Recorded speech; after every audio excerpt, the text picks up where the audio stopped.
Today I have a full review of this projector. I had unboxed this projector a couple of weeks ago and now I have the full-fledged video ready for you guys. This is the WEMAX Go Advance projector. It's really nice build with premium materials and it feels solid. It's pretty slim and has a lot of ports at the back. It has a USB Type-C, a headphone jack, USB and a HDMI, and a couple of vents on the side including speaker which is built in. Between the grill you have this sensor which blocks the light if it detects any human or a child, and you slide to open this projector. Once you slide, it turns on. The remote is pretty nice. It feels premium. It has the power button, a microphone, navigation buttons, home button, back button, and the volume up and down. Just slide open to get access to the AAA batteries, and overall looks nice and complements the projector. The projector also has a kickstand which is durable, and you can adjust it according to your display. The projector cost around $700, but it often goes on sale. And finally, a power brick. I like this design. It's a 65 watts power and it's a type C, so really portable. You can use your other gadgets to charge this. If you have a laptop or a smartphone that supports 65 watts, then this is one charger that would cover you up. Now before I start, this is the screen that I use. This is a reflective screen, and it only costs $10. I will leave the link in the description. As you can see, I can reflect light just from the torch, and this is really nice compared to projecting it on a wall. I think this screen is good. The screen is 80 inches and you can see how massive it is. This is amazing. This you can have in your room or a study room or a living room, and it just makes your content watching an amazing experience. This is how I mount the projector. The projector stand I will link in the bio if you would like to get one. And I'm going to remove the film from my light so you can see how well lit my room is, and still the projector is visible on the screen. This is due to the reflective nature of the screen. Even with lights turned on, you can have a good screen and you can enjoy your content just like on a TV. Right now I have unplugged the power cable, so it's running on 50% brightness. Now the power is on, so it's 100% brightness. The logo, when it's booting up, it runs on Feng OS, which is Android based. Takes a couple of seconds and it will automatically focus and align as per your screen. This is the home screen or desktop. You have a couple of options. I'm trying to readjust and auto calibrate this projector. As you can see, it does it automatically. If it doesn't, then we just have to refocus, and manually you can adjust. It has 4-way keystone correction, which is good because you can place the projector in one corner and then adjust the image manually, which is a great option because when you're watching movies with your family and you don't want to place this projector in the center, and if people are moving around, it's just a disturbance when you're watching. So this way, the 4-way keystone correction helps you avoid that inconvenience. You just set the projector and you're done. This is so amazing. I mean, this projector, for the size, it is super bright, and with the lights turned on, it is even better and goes well with this reflective screen. I would suggest to invest in this screen. It only costs you less than $10 to $12, and again I am leaving the links in the description so you can go ahead and purchase from there. You can manually adjust the focus by pressing the left and right buttons on your remote, and this is how it looks when it's totally dark. It comes with pre-built apps, and you have a mouse mode for navigation. You can use your remote to navigate. Once the mouse mode is on, you can navigate through the buttons, up, down, left and right, and you can use the Aptitude TV to get more apps. Right now I'm not connected to a network, so it's giving me an error. Now some settings, I will go through each and every settings, going to wireless network, diagnostics, network speed test. On the second, it's system. You have device name, autoplay, inputs, human detection, language, time, reset. The energy saving option gives you wallpaper, screensaver, timer, screensaver background, low power mode. A lot of options actually. Security gives you auto debugging, and a couple of options there, so you can choose from. If you go on about, you have the device name, system information. It has a lot of options here. Good resolution, full HD, comes with Android 9. Again, storage space is well shown up in here. This is the software version, your auto update, and some legal information.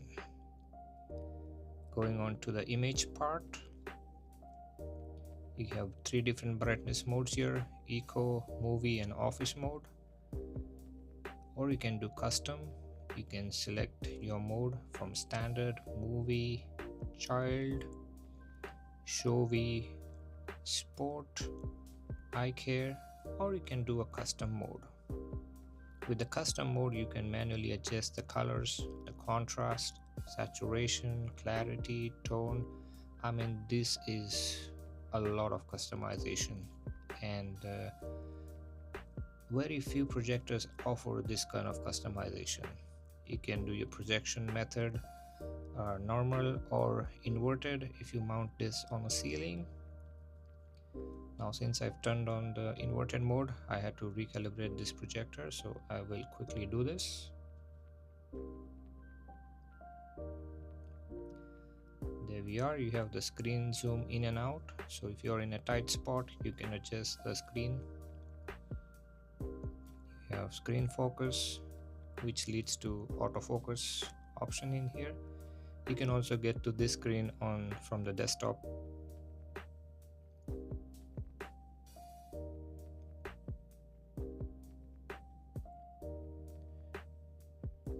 You have the auto keystone corrections from here.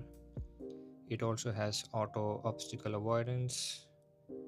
You have the screen alignment. You have auto calibration. This option needs you to reset the projector, and after that it will proceed, but I will skip for now. You have the 4-point keystone correction there, auto vertical correction. So a lot of options in image.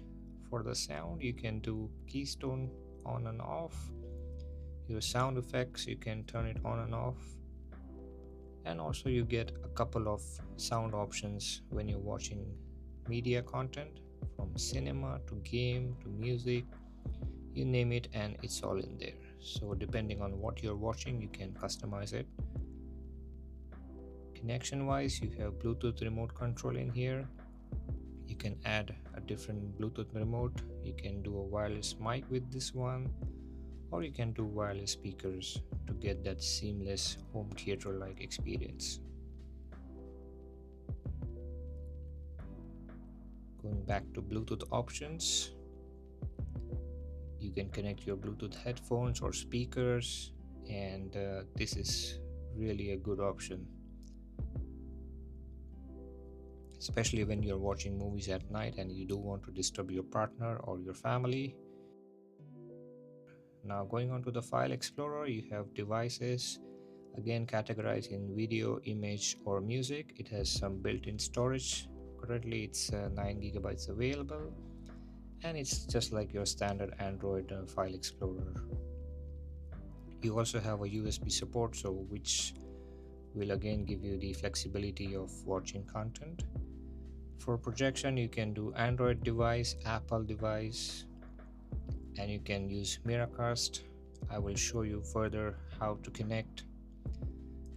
For iOS, I've not connected this projector to a network, hence I'm getting an error for now. Going back to the Bluetooth speaker option. There you go. You can play music straight from the projector, and it has some cool animations. For inputs, again, you have a USB option and an HDMI option. Currently none of them are connected, hence it's showing disconnected. And we'll go from some top menus here. We saw the launcher. You have the USB manual. Again, you need network connection for this. You see the focus, auto keystone correction, and the shutdown option has a couple of options here. So restart. You press the power button, it will give you 20 seconds to change your mind in case you accidentally press it. Screen turn off, again Bluetooth speaker, and a delayed power off, which gives you a timer of 15 minutes. This is how the projector shuts down.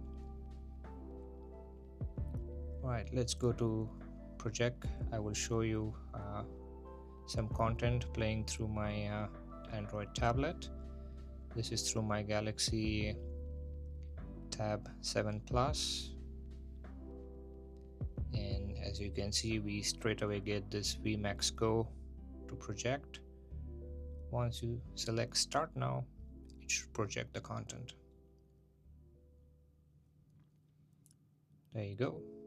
It's a seamless connection, and the playback is quite smooth. It doesn't lag much.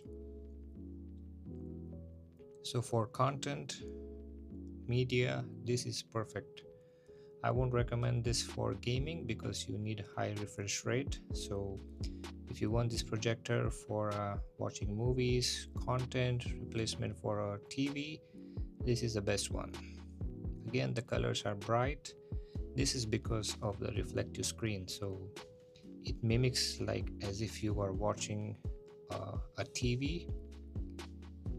You can see the lights. The room is fully lit. And now when the room is dark, the videos that I'm displaying are from freepic.com. I have a premium paid subscription for these videos, hence I'm displaying it on my video. So as you can see, it's pretty nice. It looks good quality. It's HD, it's full HD, so watching content and movies is a seamless experience. Ever since I've got this projector, I've never gone out in a cinema theater to watch a movie. I watch my movies every single day. I connect my Bose Bluetooth speaker to the projector, and it's a mini cinema for me.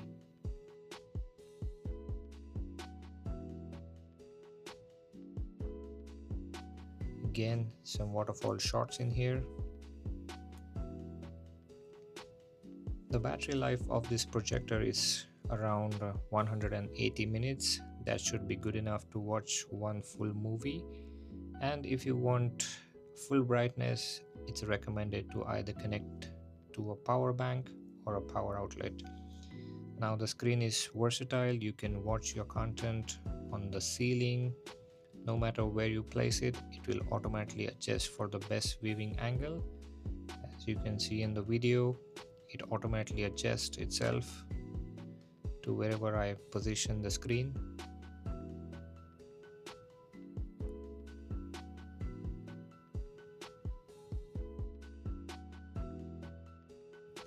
Overall, I'm really satisfied with this projector. I hope this video was good. Do let me know in the comments what you think about this projector. Would you be interested in buying one? Let me know in the comments. Do like and subscribe to the channel.